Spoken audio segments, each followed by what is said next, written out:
Hello everyone, welcome to my YouTube channel Aditi family vlogs #daily में।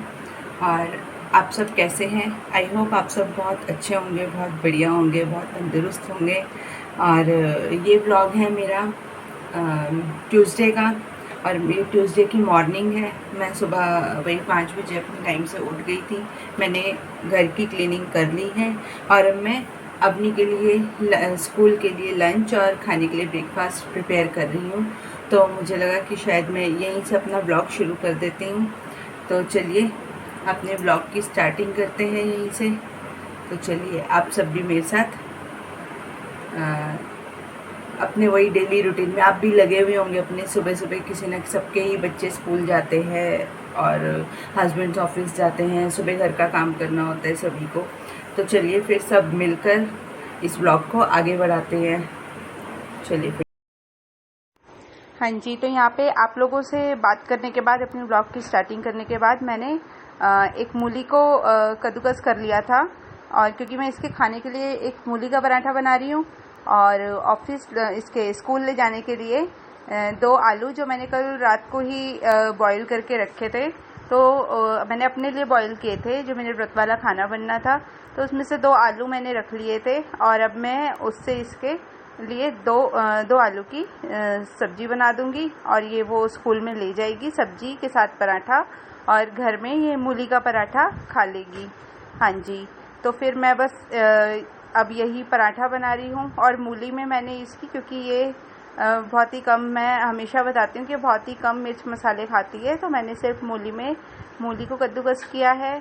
और उसमें मैंने मूली का पानी निचोड़ने के बाद उसमें मैंने फिर थोड़ा सा नमक, अजवाइन और धनिया और थोड़ा सा बिल्कुल ज़रा सा उसमें मैंने काली मिर्च डाली है, बिल्कुल ज़रा सी।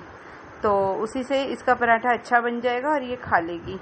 और इसका मूली का पराठा मैंने तवे पर डाल के और अच्छे से सेक लिया। और साथ में मैं इसके एक सिंपल पराठा बना रही हूँ, जो कि मैं इसको लंच में दूंगी, क्योंकि बच्चे वैसे ही आजकल कुछ नहीं खाते हैं। और जब से ये बीमार हुई है तब से तो इसने खाना ही बहुत कम कर रखा है, कुछ भी नहीं खाती है, बाहर की भी कोई चीज़ नहीं खाती। मैं बोलूँ कि ये बाहर की चीज़ खा रही है, नहीं, ये बाहर की भी नहीं खाती और ना ही घर की खाती है। इसका यही है, अगर ये बीमार हो जाती है तो फिर उसके बाद ये खाना पीना छोड़ देता है। और इसका ही क्या, ये सभी बच्चों के साथ है। प्लीज़ अपने बच्चों का बहुत ध्यान रखें, इस टाइम बहुत तरीके की बीमारियां फैल रही हैं। हाँ जी। और अच्छा, मैं एक बात और बताती हूँ। आज जो हमारी छोटी बेटी, मतलब मेरे जो जेठ की छोटी बेटी है, आज उसका बर्थडे है। हाँ जी, आज है 28 सितंबर, आज उसका बर्थडे है। आज वो 2 साल की हो जाएगी। तो आज उसके बर्थडे की ढेर ढेर शुभकामनाएं। आप सब भी उसको विश करना। तो उसका नाम, हैप्पी बर्थडे गिन्नी, उसका नाम गिन्नी है। हाँ, भगवान उसको बहुत खुशियाँ दे, बहुत उसको तरक्की दे, जल्दी जल्दी बड़ी हो जाए। अब वैसे तो बेटियां बहुत जल्दी जल्दी बड़ी हो जाती हैं, और वो हो भी रही है। ऐसा लगता है अभी तो वो हुई थी और इतनी जल्दी वो 2 साल की हो गई है। हाँ जी, बहुत प्यारी है, छोटी सी है। जब कभी मैं ससुराल जाऊंगी या फिर वो लोग आएंगे तो मैं आपको ज़रूर मिलवाऊंगी उनसे, आप भी उसको विश करिएगा। हाँ जी।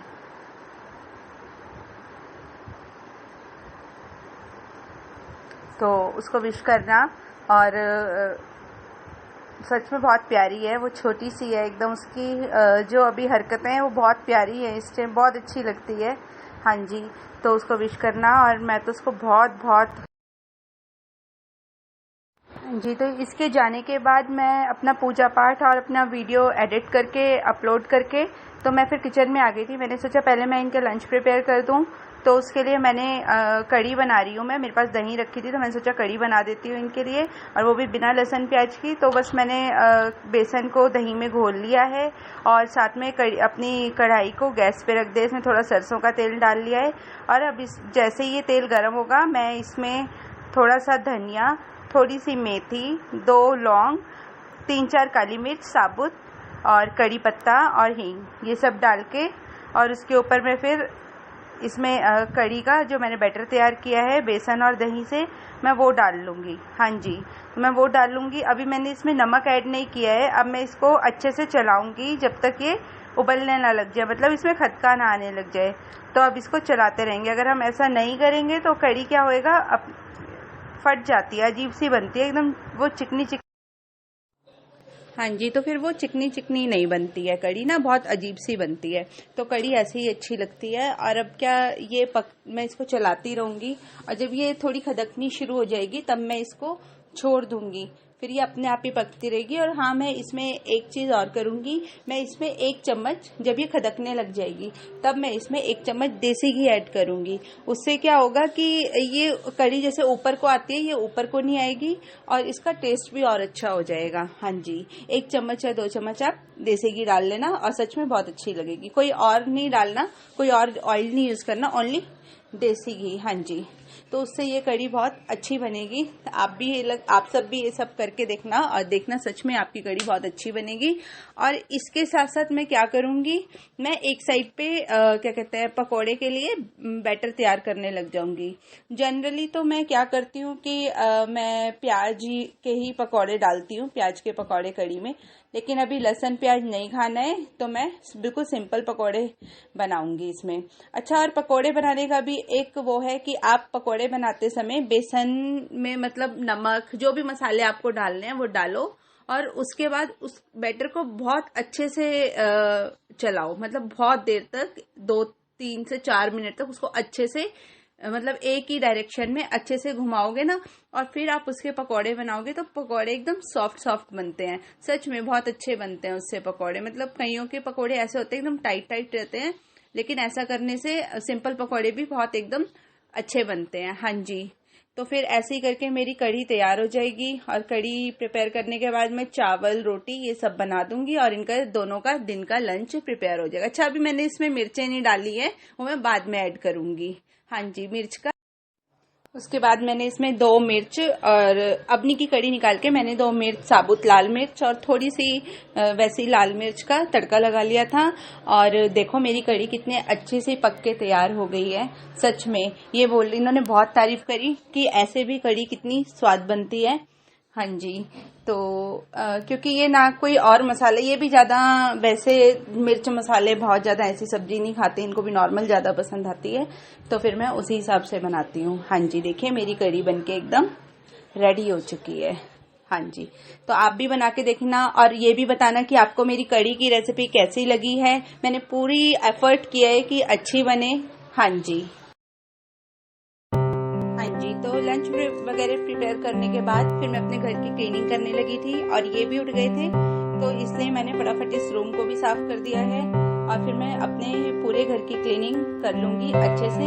हाँ जी, तो सबसे पहले मैंने क्या कहते हैं, एक एक कमरे को साफ करके एक एक कमरे की डस्टिंग करने लग गई थी और साथ साथ झाड़ू लगाने लग गई थी, ताकि मेरा काम जल्दी जल्दी खत्म हो जाए। फिर अवनी के आने का भी टाइम हो रहा था, तो इतने में वो आ जाती और फिर मैं आराम से उसको भी देख सकती थी, क्योंकि बच्चा है तो बच्चे को भी अभी देखना पड़ता है।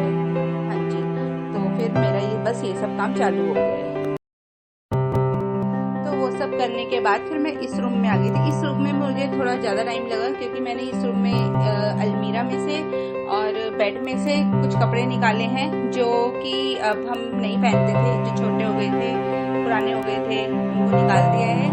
तो अब क्या करूँगी, मैं इसको बर्तन वाली जो आंटी आती हैं, दिवाली के टाइम पे बहुत आती हैं, उनको दे दूँगी और इसमें कोई बर्तन ले लूँगी। जी हाँ, क्योंकि देखिए हम लेडीज़ का होता ही ऐसे है, हम अपनी चीज़ को, हमारे कुछ ज़्यादा ही मोह होता है अपनी हर चीज़ से, बेशक वो हमारे यूज़ की हो या ना हो।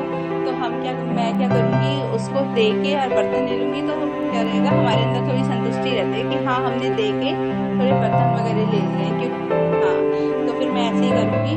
तो अभी वो आ नहीं रही है, तो इसलिए मैंने अभी यहीं पे रख दिया है और जिस दिन वो आ जाएंगी मैं क्या करूँगी, ये बर्तन वाली को दे दूँगी और कपड़ों के बदले में कुछ ना कुछ जो मेरे को बर्तन चाहिए होगा वो ले लूँगी। हाँ जी, फिर इसके बाद मैं इस रूम की सफाई में लग गई थी और चेयर पे जो कल कपड़े धोए थे वो सूख गए थे, वो रखे हुए थे, तो वो भी मैंने अभी यहीं रख दिए। इनको मैं बाद में फोल्ड कर दूँगी बैठ के। तो हाँ जी, तो मैं फटाफट इस रूम की सफाई में लग गई थी और इस रूम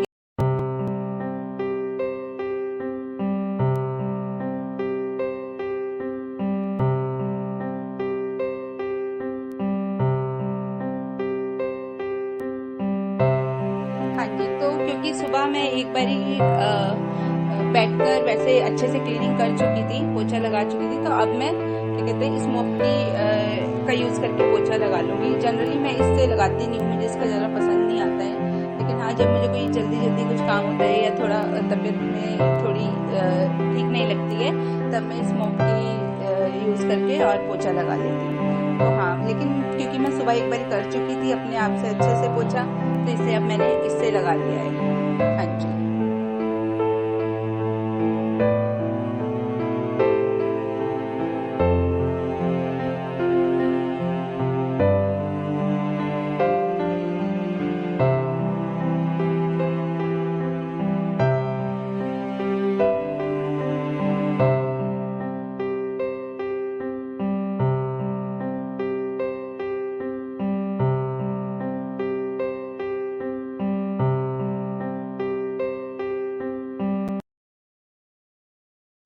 हाँ जी, तो बस क्लीनिंग करने के बाद फिर अभी भी स्कूल से आ गई थी। उसके बाद मैंने इसको खाना खिलाया, इसके पापा ने लंच किया और फिर ये सो गई। और मैं भी अपने बाकी काम किए। मैंने अपने किचन की जो बर्तन हुए थे जिनके, वो सब क्लीन किए करने के बाद उसके बाद मैं अपने घर के कामों में और मैं लग गई। थोड़ी देर लेट गई थी वैसे। फिर मैंने उठ के इनको चाय दी, क्योंकि ये ऑफिस नहीं गए हैं, इन्होंने वर्क फ्रॉम होम ही किया था। तो इनको चाय दी, सैंडविच बना के दिए, अवनी को भी स्नैक्स दिए, दूध दिया और फिर ये इसको होमवर्क करने के लिए बिठा दिया था। और मैं अपने घर के यही कपड़े फोल्ड करने लग गई थी। तो उससे क्या हुआ कि मेरा साथ साथ काम भी होता रहा और इसकी भी पढ़ाई का हो गया। हाँ जी, क्योंकि ये लास्ट वीक पूरे स्कूल नहीं गई थी बीमारी की वजह से, तो फिर इसका बहुत सारा होमवर्क पेंडिंग हो रखा था जो मुझे कंप्लीट कराना था। तो फिर इसने वो कंप्लीट कर लिया और मैंने अपने कपड़े फोल्ड किए। बस इसके बाद फिर क्या होगा, मैं अपने पूजा करूंगी और अपने लिए खाना बनाऊंगी, इसके लिए खाना बनाऊंगी और बस इन्हीं सब कामों में सारा दिन निकल जाता है। लेडीज का तो यही हाल है। लेडीज को कहा जाता है कि वो घर पे रहती हैं, कुछ भी नहीं करती हैं, लेकिन ऐसा कुछ नहीं है। जो हम लेडीज होती हैं, हमें घर पे रह के हमें एक दिन की, एक पल की फुर्सत नहीं लगती। अगर हम लेटते भी तो सोचते हैं कि इतनी देर में हम ये वाला काम कर लेते। हाँ जी, तो लीजिए एक बार फिर आ गए हैं किचन में और अब मैं बना रही हूँ अपने लिए व्रत वाला खाना। तो मैंने कढ़ाई में 2-3 चम्मच मूंगफली का तेल डाल लिया, क्योंकि इस टाइम पे रिफाइन या फिर कोई और ऑयल नहीं खाते हैं, ओनली देसी घी खाते हैं या फिर ये मूंगफली का तेल। तो मैं देसी घी तो नहीं खा सकती हूँ, मुझे अच्छा नहीं लगता बिल्कुल भी। तो मैंने अपने लिए मूंगफली का तेल ला रखा है और वो मैंने इसमें डाल दिया। और उसके बाद मैंने इसमें जीरा और अदरक और उसके बाद मैंने इसमें आलू डाल के, मैश किए हुए आलू रखे थे वो डाले। और ऊपर से मैंने मिर्च और नमक को पीस के रखा था, तो उसके बाद मैंने वो डाल लिया और पानी ऐड कर दिया है। तो उससे मेरी ये एक साइड सब्जी बन जाएगी और ये जो व्रत वाले चावल होते हैं सामक के, ये मैंने एक साइड पका लिए थे, उबाल के रख लिए थे। हाँ जी, तो मैं ज़्यादा ऑयली खाना नहीं खा रही हूँ, मैं अवॉइड करती हूँ ऑयली खाना। मुझे ज़्यादा पसंद ही नहीं है ऑयली खाना। कभी कभार चल जाता है, लेकिन ऐसे रोज रोज नहीं खाया जाता। और क्योंकि आजकल वेट वगैरह वैसे ही गेन हो जाता है। तो अब यहाँ पे मैं अपने लिए चटनी बना रही हूँ। तो चटनी मैंने परसों जो धनिया लिया था मैंने वो डाला है जार में, और थोड़ी 2-4 हरी मिर्च डाली है और ऊपर से मैं ये नींबू डाल रही हूँ। मैंने, हाँ जी, मेरे पास एक नींबू था, मैंने वो डाल दिया है। नींबू डालने से टेस्ट भी अच्छा आता है और चटनी का कलर भी अच्छा रहता है, अच्छा बनता है चटनी का कलर, इसलिए मैं एक नींबू भी डाल लेती हूँ। और कुछ मुझे पसंद नहीं है अदरक वगैरह डालना, तो हाँ, तो मैं ऐसे ही बनाती हूँ एकदम सिंपल चटनी। और मेरे हस्बैंड धनिया, ऐसे कच्चा धनिया खाना पसंद नहीं करते हैं, उनको ये चटनी वगैरह नहीं पसंद आती है। तो सिर्फ मैं अपने लिए ही बना रही हूँ ये चटनी। हाँ जी, तो फिर एक साइड ये चटनी बन जाएगी और खाना मेरा बन ही चुका है एक साइड पे। और अब फिर मैं क्या करूँगी, किचन के बर्तन धो के और उसके बाद मैं माता रानी को भोग लगा दूंगी। पूजा मैंने पहले ही कर ली थी। अब मैं माता रानी को अपने जो व्रत वाला खाना है इसका भोग लगा दूंगी। और उसके बाद मैं पहले इनको रोटी, और दोनों जनों को रोटी बना के खिला दूंगी, उसके बाद में खाना खाऊंगी। और फिर अब मैं आपसे इजाज़त चाहूँगी। अब मैं आपसे कल मिलूंगी एक नए ब्लॉग के साथ। तो चलिए, आप मेरे ब्लॉग को लाइक, सब्सक्राइब और शेयर जरूर करना, इससे मुझे बहुत हिम्मत मिलती है, मुझे बहुत सपोर्ट मिलता है। बस आपको मेरे वीडियो कैसे लग रहे हैं मुझे कमेंट करके ये भी बताना। और अगर आप इसी तरीके के वीडियो देखना चाहते हो तो प्लीज़